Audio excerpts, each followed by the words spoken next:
We want to make food a fundamentally different way to help people who are switching to a keto diet. People are really hurting without this. We want to take keto bread to the masses.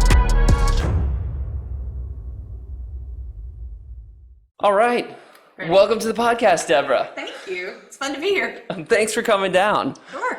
So what we're all about here on the Uprising podcast is we want to tell and collect really interesting health transformation stories. We just want to collect different points of view on different health topics. We really want to encourage people through being able to relate to other people's health journeys. And so that's what we like to do here. So thank you so much for spending your time with us. It'll be fun. Awesome. So I thought we'd first start by the folks on the other end, just getting to know you a little bit. Okay. Just give them a short little overview of like who you are, where you're from, kind of what you do. What's a day in your life look like? Okay. My name is Debra Smouse, and right now I am a full-time life coach and writer. I live in the Dayton area of Ohio. I'm originally from Texas. Okay. And this is probably my fourth reinvention career-wise. Okay. I started in broadcasting. I worked for NBC affiliate and ABC News back in the 90s. And then when I became a mom, that was just too challenging of a schedule. And were you like an anchor, or were you? No, I mostly did technical stuff. And okay. When I worked for the NBC affiliate, I shot a studio camera. So we did the 5, 6, and 10 o'clock news. Okay. When I'm still in college, I'd started as a sports intern, which is a great place to start. You learn a lot about how, because you have to, back then, we had to record all the games and cut. Okay. So that we could have the highlights for the news. Yeah. And then when I worked for ABC News, I served as a bureau assistant. So I gathered the news stories from our region and put them together on a feed every day, so that the little podunk town in Lubbock, Texas, could get the big stories from Oklahoma City or New Orleans. So that's how back yes. in the 90s, 80s and 90s, that's how news worked. Oh, how far we have come, as we were saying. And then a couple other reinventions, but I used to do, for several years, I was a project manager. Okay. And I had no life. Yep. As we briefly talked about earlier. And so I was traveling 200 days a year. Okay. Living basically on the road. And when John and I decided to make a go of this relationship, and he took the job in Dayton, he was like, okay, what do you want to do? And I said, I would love to use my coaching certification, which I had gotten back in 2008. And he said, okay, do it. So I did a little bit of project management and then started really working on coaching. And I've always had a love of writing. So that's where I've come from. And being able to be on my own. And I mean, I've been on my own since 2003 was when I started my consulting firm as a project manager. Yep. Just gives us a lot of freedom. Yeah. It means I can travel with him when I can. And one of my really kind of hard and fast rules, boundary-wise, is when he's home, I don't work, so that we have family time. That's so that awesome. means I don't work weekends, I don't do evenings, and while I know that limits some of the clients I could work with, yep. It's about a quality of life for us and making our lives the priority. Yes. So that's probably a free life coaching tip there. Boundaries, my friend. Boundaries are your friend. And I think that's where a lot of people kind of like get in the way of themselves. Yep. Because they don't set really good boundaries. They want to say yes to make people happy, but they don't say no to the right things so that they can be happy or that they can best serve their families. I mean, even with serving your families, you have to set boundaries with your family too, of this is acceptable and this is not acceptable. Yep, 100%. Another thing that I think is very helpful to ground the audience in your context is, how would you kind of describe how you eat? Like, what would be your kind of, how would you identify with your current kind of strategies, plans? Ideal strategies. I can say that. And ideal versus like real life. Right. It's fine. Ideally, I find that I function at my best if I eat high protein, high quality fat, fairly low carbohydrates. Okay. I find that my body reacts better when I stay away from gluten. Okay. I mean, for context here, I'm in my 50s. Okay. And I did dance, ballet from the time I was 6 until the time I was about 16, 17. And it's really hard on your body. Yep. And back then, you know, we just didn't have the health nutrition information that we do now. Yes. Right? Yes. And so I did an experiment about 3 years ago. Okay. I did a true Whole30. The way it's supposed to be, not as a paleo diet, but eliminate everything but, you know, meat and vegetables, pretty much. Yep. And then after the 30 days is up, add one item back and see how your body reacts. Because what people don't think about is our body always tells us a story, but we tune it out, right? And so Agreed. by doing that, I really discovered that if I stayed away from gluten, my joints were better. Arthritis, no arthritis in the hips aching, my hands didn't ache. So that's when I found out that gluten is inflammatory for me. Yeah. I found out that dairy upsets my stomach unless it's a really high quality grass-fed dairy. So you get a cheap piece of cheese on a hamburger, Yep. you're gonna be sick. But if I get a quality piece of, like, you know, Kerrygold Irish cheddar, my body's like, oh, this is great. Yep. So those are kind of my guidelines of what I try to do. Yep. And otherwise, I just find that focus really helps me feel good. Yep. So I don't like to demonize any kind of food group because I think that makes you neurotic. Yes. Right? Because I've seen people that get so obsessive that they can't enjoy, like, a dinner out with a friend. Yes. Right? Yes. And I don't want to be that way. So, like, I put sugar in my coffee every morning. Okay. I have 1 cup of coffee. I put sugar and whipping cream, like pasture raised whipping cream. That's how I drink my coffee. Yep. So no sugar substitutes, that sort of stuff. So ideally my day is I start in the morning with 1 cup of coffee. I have some sort of really good quality protein. Okay. Usually I have a boiled egg and a couple of pieces of sausage. I don't know where you guys, if you can get it, but have you ever had Steve Evans sausage? I don't think I have. Steve Evans took his grandmother's original recipe. Okay. And they produce it in really small batches near the Columbus area. Oh, okay. So there's no fillers in it. It's just all meat and spices. Okay. So no gluten, no fillers, and it comes frozen. And so it's just pure protein and quality fat. Because they, you know, good meat that they choose. Good pork. Now, do you order this and have it shipped to your home, or do you? You can, but Dorothy Lane Market in the Dayton area carries it. Oh, okay. So I typically pick it up there. Okay. And a lot of times, like on a Monday, I'll cook like several pieces and just stick it in the fridge to make it easy. Yep. And then I try to do like celery with pimento cheese or some bell pepper slices, something like that. Yep. And I had been avoiding bread until I got your guys' bread, and that like transformed to be able to do things like yesterday I had a piece of toast with peanut butter and just a little bit of jelly on it, and that was very like satisfying. So I try to start with a lot of protein in the morning. Yep. At least 20 grams if I can. Yep. And some fat. Okay. And then during the lunchtime period, usually I have a salad with like some leftover meat, or one of my favorite things these days is I'll take bacon and onions and carrots and kind of saute that together and then wilt cabbage into it. Okay. Make a big batch of it for a side. And so if I haven't made it for dinner the night before, just warm that up and throw some leftover meat in there for a good lunch. Yep. Especially with it being kind of colder, or bone broth.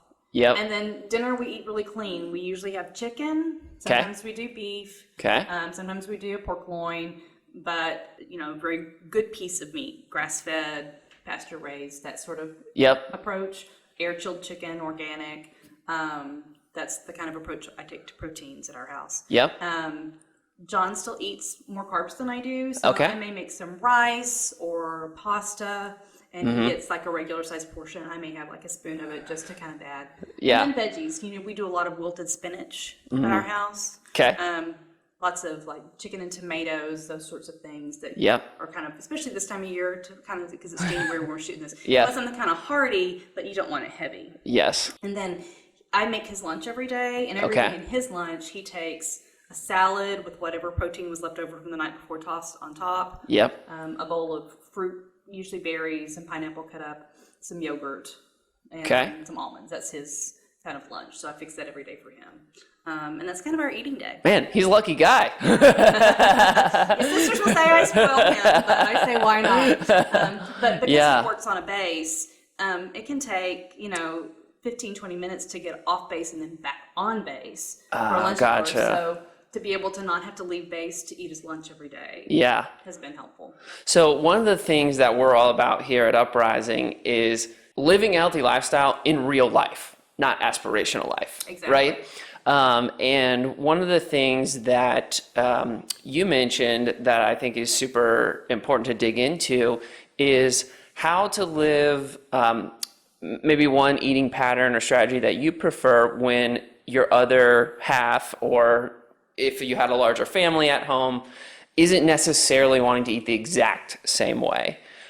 So you were mentioning like, okay, I make some pasta or some rice or something for him, and I eat, and I just want to dig in a little bit further to like, what does that actually look like? Is that tough? Have you found it easy? Did you have to like architect some systems and planning to like really get this figured out of how we're going to do kind of dual meals or like modified for his tastes? Well, in one way, I'm very lucky in that he likes the quality protein. Okay, it's a good great. thing for him. He loves Yes. chicken, which a lot of people, I will say that, my ex-husband I was married to years ago would only eat beef. Oh, okay. He wouldn't eat chicken. Makes it a little tougher. It makes it tough.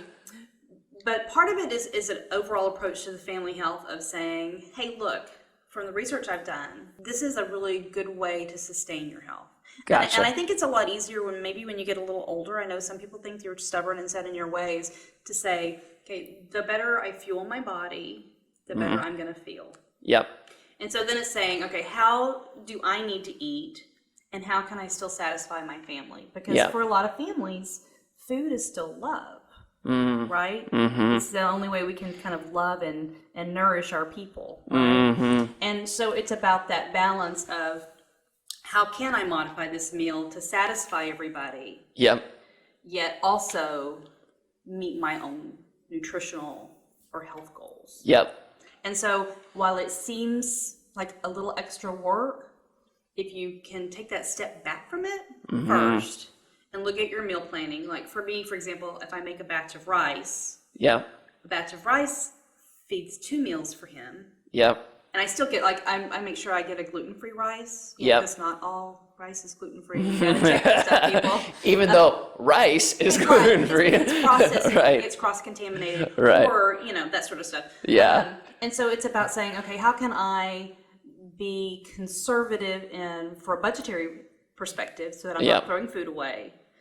So you make a meal that, okay, well, rice will go with tonight's dinner and tomorrow's dinner. Or this package of pasta, and I buy a really good pasta, right?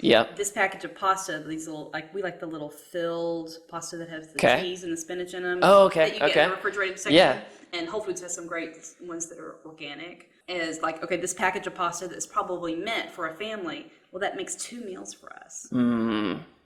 Okay. Gotcha. And so it's like taking just that step back approach. And I think for a lot of people, as a coach, when I am coaching someone with a family, one of the first things we talk about is like, what does your meal planning look like? Because if you're planning your meal every night at the end of the day when you get home from work, you're more likely to eat something fast, go through a drive-through, throw something together, eat off your kids' plates. That's one of the complaints I hear from a lot of moms is that, they'll do like chicken nuggets and macaroni and cheese for the kid because that's what they want. And then they don't make themselves a meal, and then they just pick off the kids' leftovers, right? That's no way to live. Right. So if you can make a meal plan and everybody knows this is what we're having for dinner, you begin to train that. So like if you're worried that your kids are picky, kids learn from you. So they may have their own taste, right? But if they see you eating vegetables and enjoying them, they're going to more likely eat vegetables and enjoy them. So part of it is like not being a short order cook. I mean, maybe you make chicken nuggets for them and, a chicken breast for you. You begin to introduce those foods to your children at an early age, and then they begin to like it or see that it's something that they could enjoy. Right?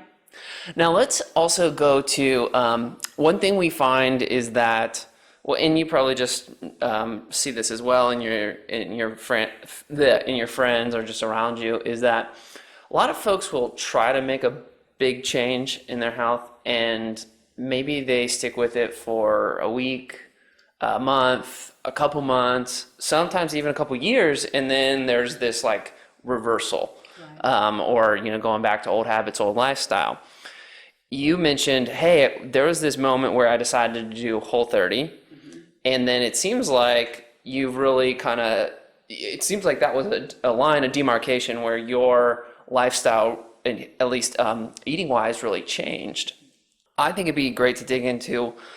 Typically there's like a fundamental trigger, or like why I am going to make a change, and why you chose to even say, hey, I'm going to try Whole30.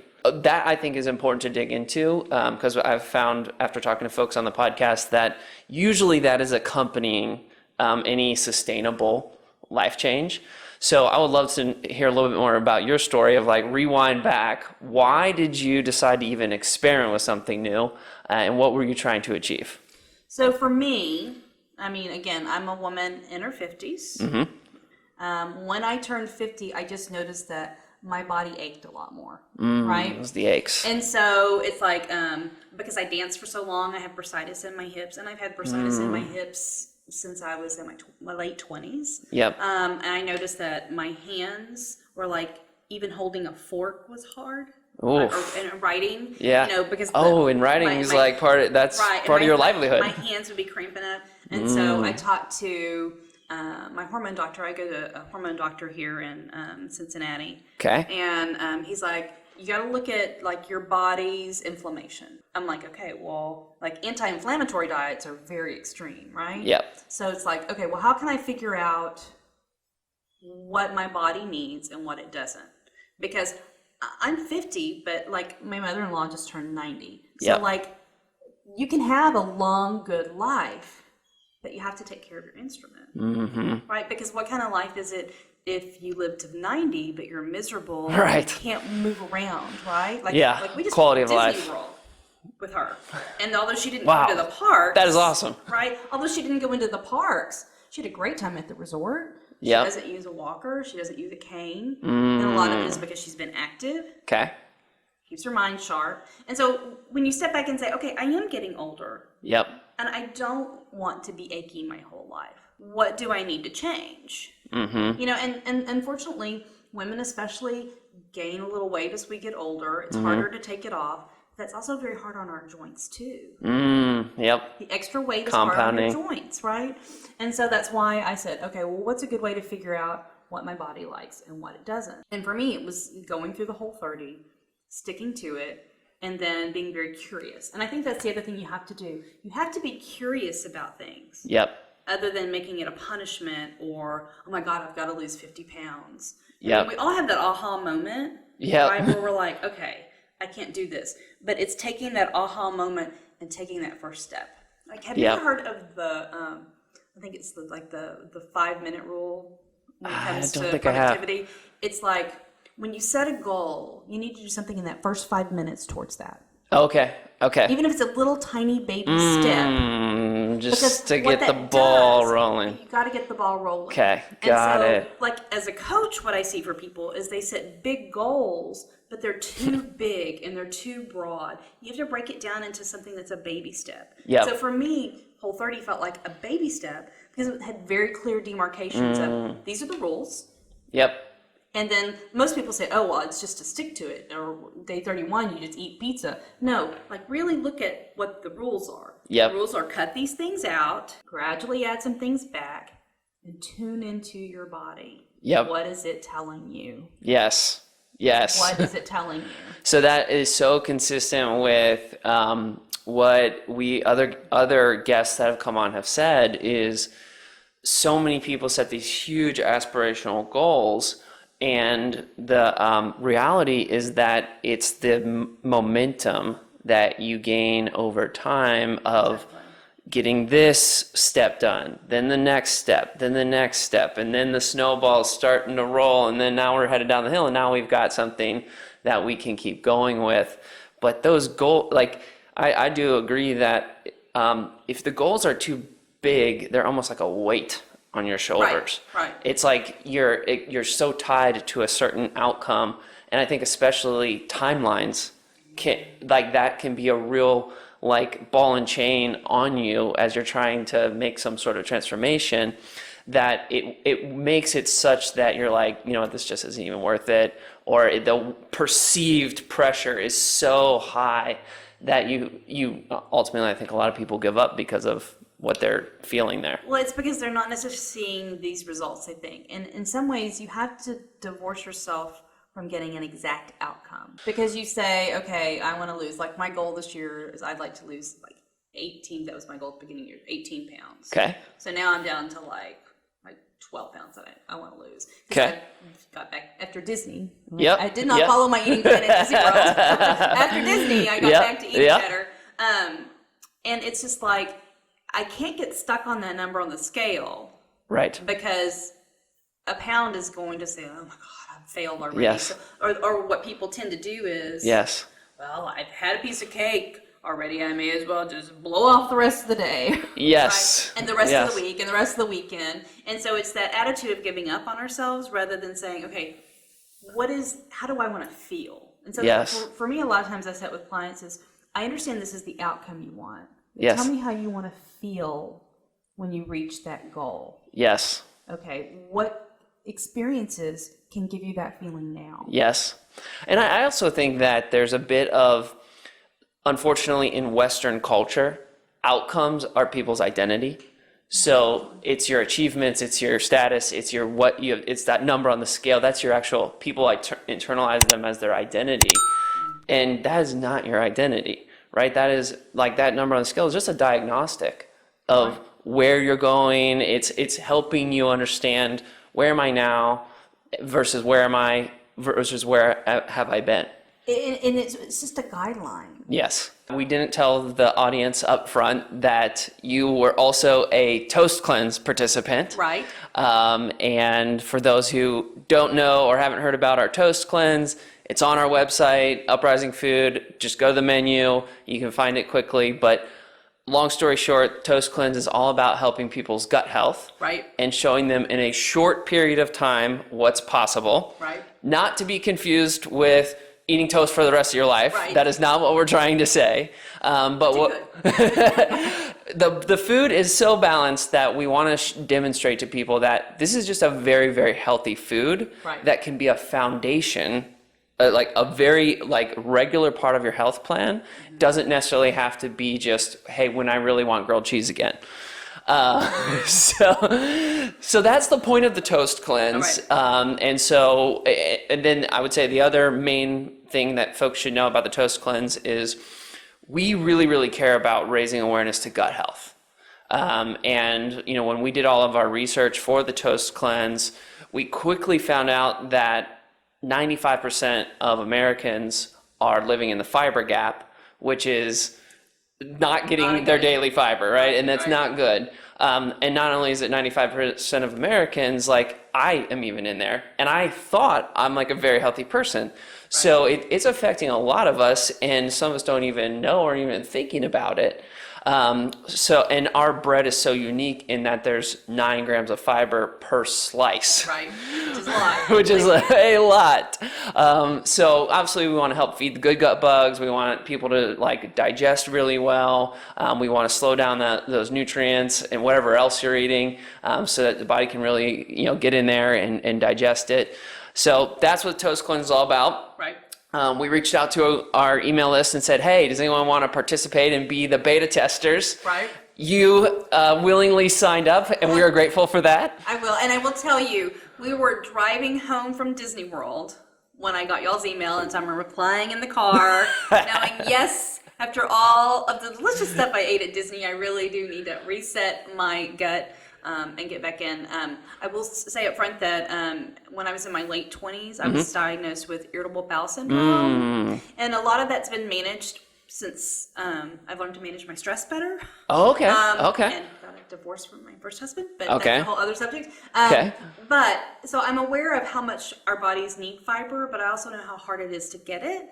Because if you look at the average supermarket bread, even if you're getting a whole grain, it may have 2 or 3 grams of fiber and 24 carbs. Yes. And that's where this much fiber in a slice made a difference. And so that's really what caught my attention. And so I did the toast cleanse like my first full week back from Disney World after kind of as a way to kind of reset and get back in the gear.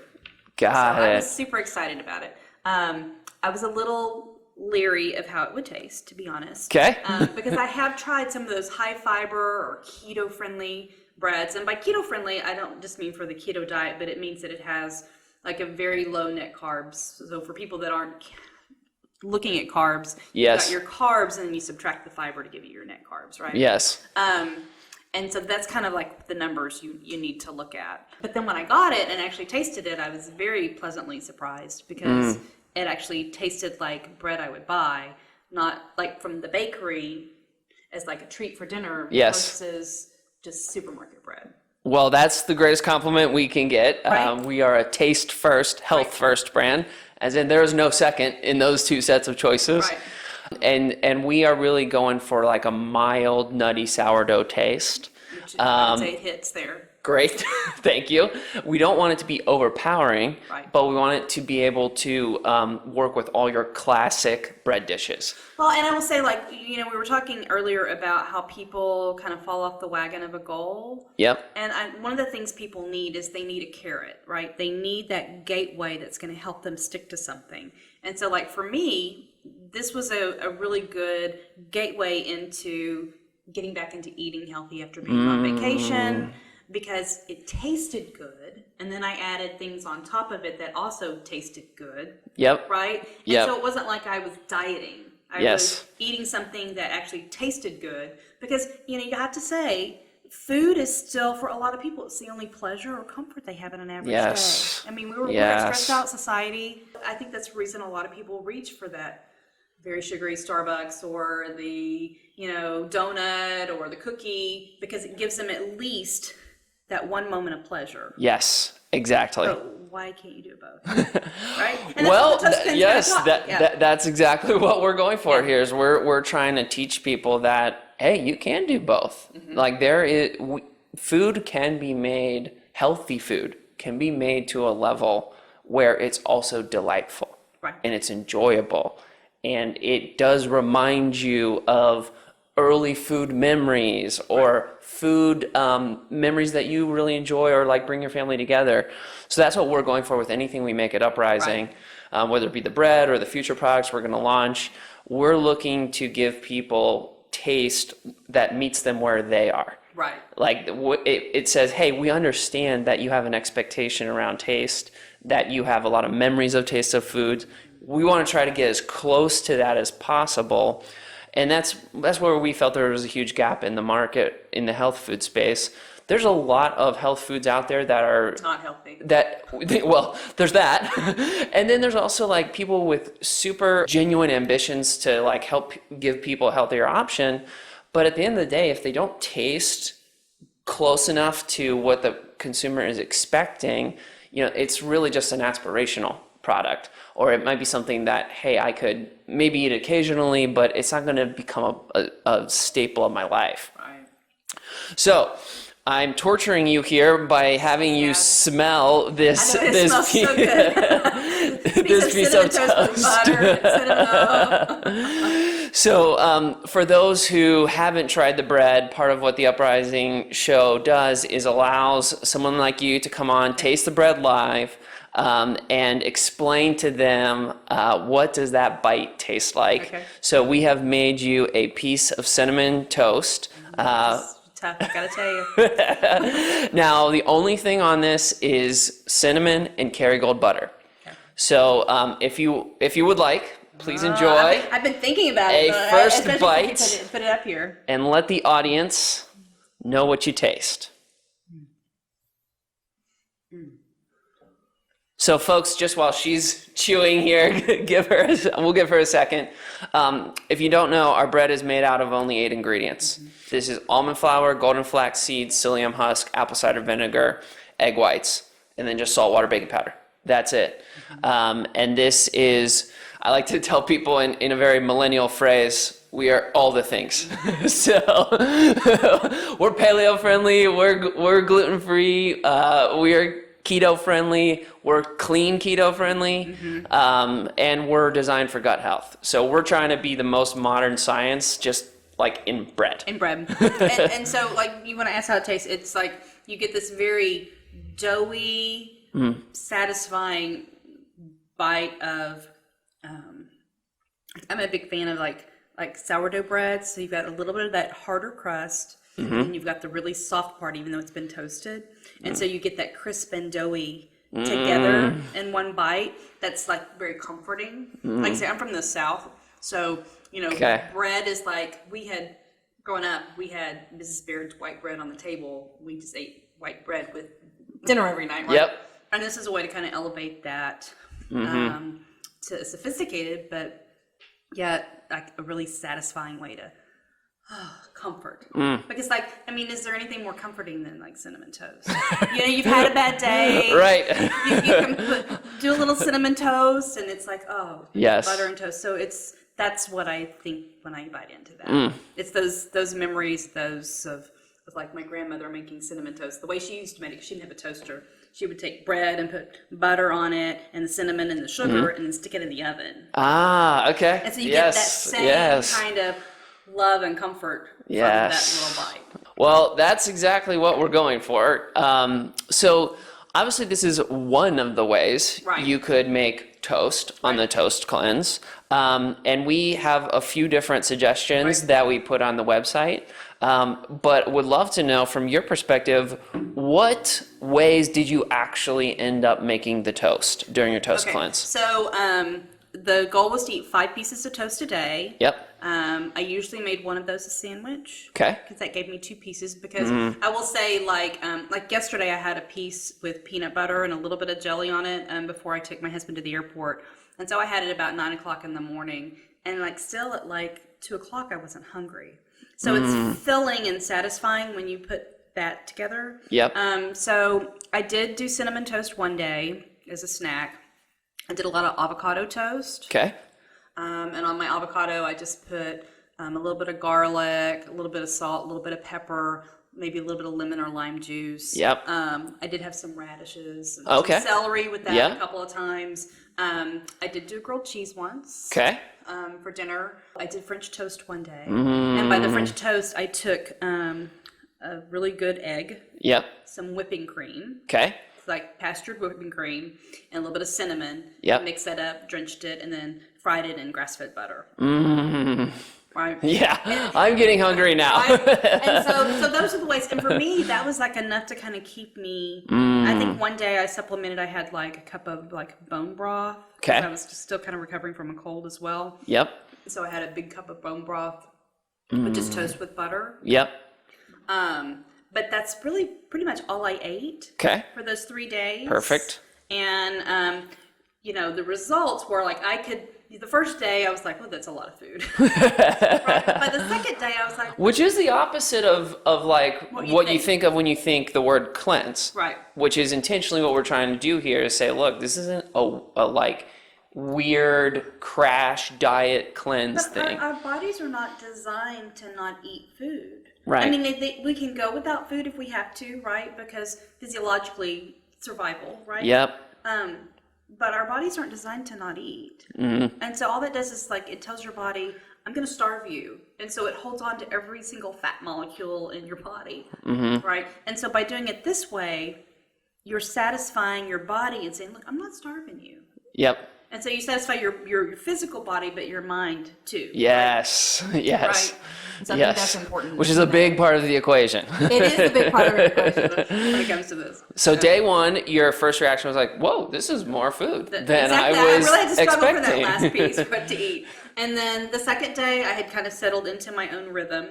Okay. By the third day, I was like, oh, I need a little bit more protein. That's the day I made the French toast. And so I didn't see like any gut results really. So I think, I've always been aware, since I had the IBS, I was aware of my need for fiber. Yeah. And so I think you see like a real result by day 3, but then you have the days after. And so by day 4, 5, and 6, I'm like, there's a lot of poop going on, but not like in a bad way. Yes. Because you can tell it's like, oh gosh, yes, this is nice, right? Because I mean, it's a big problem for people, like constipation. and you don't realize how much you have kind of like Yes. stuck up in your gut. I mean, like, And it's kind of taboo to talk about. Right? Like I feel like there's for some reason a little bit of like shame or something. Like people aren't like, hey, I'm not digesting well. right? Like Things are not working yes, the way they should. Yes. Because ideally, you should go poop at least once a day. Right? At least once a day. Right. And so there's a lot of people that don't. Yep. And so if you're not regular, and ideally, you know your body is functioning well when you poop at the same time every day. Right? So you know your body's like functioning at its best. So we got to like move the shame from that, especially because more and more research is showing how important our gut health is to our memories, depression. Like there's a big tie to gut health with depression. Yep. And those sorts of things. So I found that by day 6, it had kind of worn off and I was out of bread. So I reordered. so yeah, up front, I will say that y'all gave me 2 loaves to give the try. But I've since reordered. So I ordered a 4-pack bundle. That's in my fridge right now. And so you've parted with your hard-earned money. Exactly. And I was very happy for it to back arrive because I could tell the difference going back to just my regular diet, even though I may have had like, cabbage and spinach and broccoli and salads every day. I still wasn't getting enough fiber. And I think that's the hard thing, especially if you want to go to a high protein diet and you're cutting the carbs. If you're not getting any fiber, all that protein is going to back up on you. Yes. And one of the things that is also unique about the fiber in our bread is we have a blend of soluble and insoluble fiber. Right. And a lot of people don't know the difference. So I'll just educate real quick for anyone in the audience. Soluble fiber is the one that when water comes in, it expands. And its role is to kind of envelop nutrients and food in the digestion and kind of slow things down. So that your body can have to absorb the nutrition. Exactly. Whereas insoluble fiber is oftentimes what you would find in like your leafy greens. And it does not get broken down. But it helps push things through. Yeah. So a blend is important. You don't want all one or the other. But very often people will increase their fiber intake and they'll disproportionately increase their insoluble fiber. But both are very, very important. You need that balance. Exactly, which is one of the things that's unique about the bread is it's almost 50-50 insoluble versus insoluble fiber. Yeah, and that's important. And that's the thing. I mean, especially... you're a lot younger than me, but folks, when we get into our 40s and our 50s and our 60s, our bodies just don't function as well unless we're taking good care of it. And fiber is one of the ways that we can kind of help our bodies. Yes. And good fat. I think that's the other thing. People of my generation, we were of the generation that fat is bad. Yes. And so getting out of that mindset can be challenging. To understand that your body needs good quality fats like olive oil, grass-fed butter, grass-fed beef, pastured eggs. Your body needs that to function for brain health, for the gut health. That fat actually helps mix with the fiber to get things through. Well, and I think as a culture, we are moving to the world of, we now realize that food is less like sustenance and more like medicine. Right. And even on our website, we tell people this bread, think of it more like a supplement that tastes like a sourdough. Right. Because now I think, it's coming to light in the research and the science that the food inputs, they are going to tell your body to do different things. Right. And so when you start thinking of it, I was like, oh, this is programming. This is going to make my body decide, oh, I should do this today, or I should do this today. Right. It's a fundamentally different way of looking at your inputs versus like, oh, I just need to get the gasoline in, right? And so now I think our understanding of what food actually does is really transforming, but it's the knowledge thanks to the great podcasters, YouTubers, health writers, all the people who have leveraged especially the advances in the social media platforms to disseminate the information.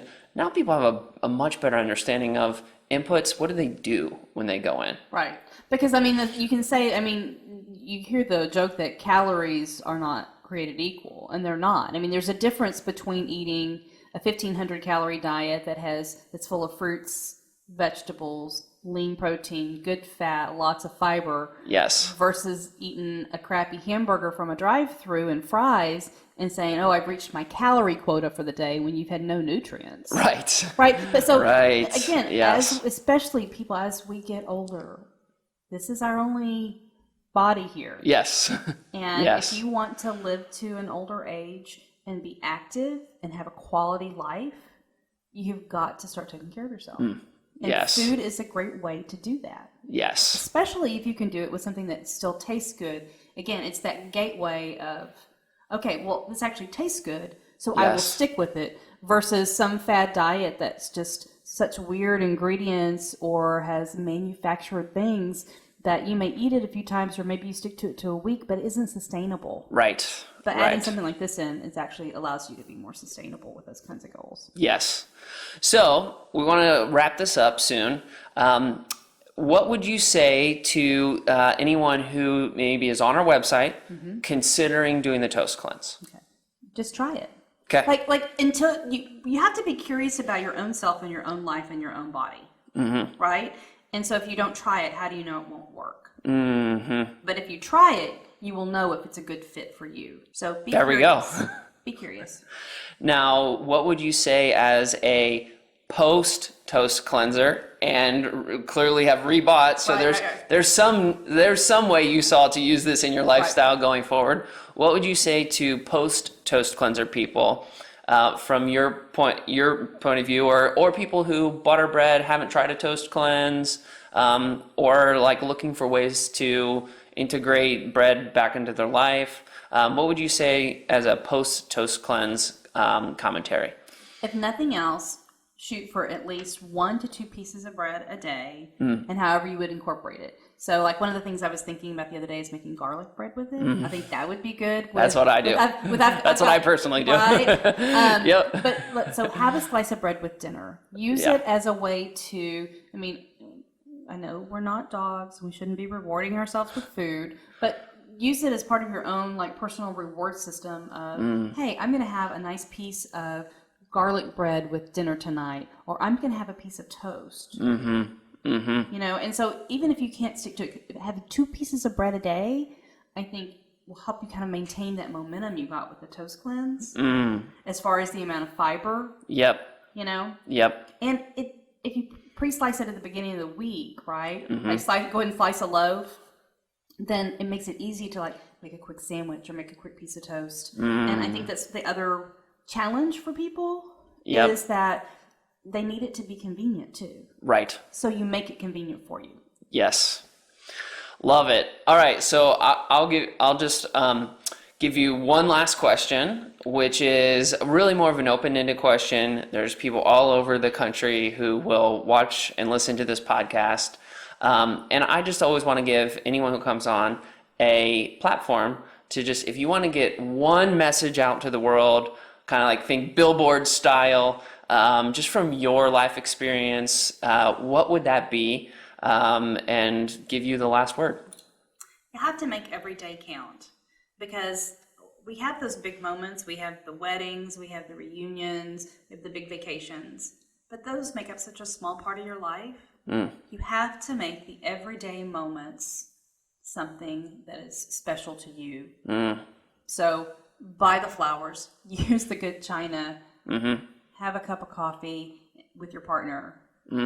Those little moments matter more in the long run than those big things. That's wisdom right there. There you go. So if people wanted to maybe get in contact with you, if they wanted to look into maybe working with you, what's the best place for folks to find you? They can find me at debrasmouse.com, which is DebraSmouse.com. Awesome. And we will put links to your website in the show notes.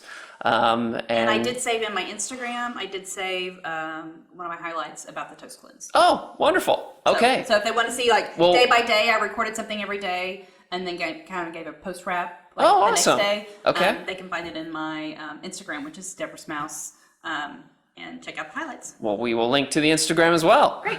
Awesome. Well, thanks for coming on. Well, thanks for having me. Appreciate it. We want to make food a fundamentally different way. to help people who are switching to a keto diet. People are really hurting without this. We want to take keto bread to the masses.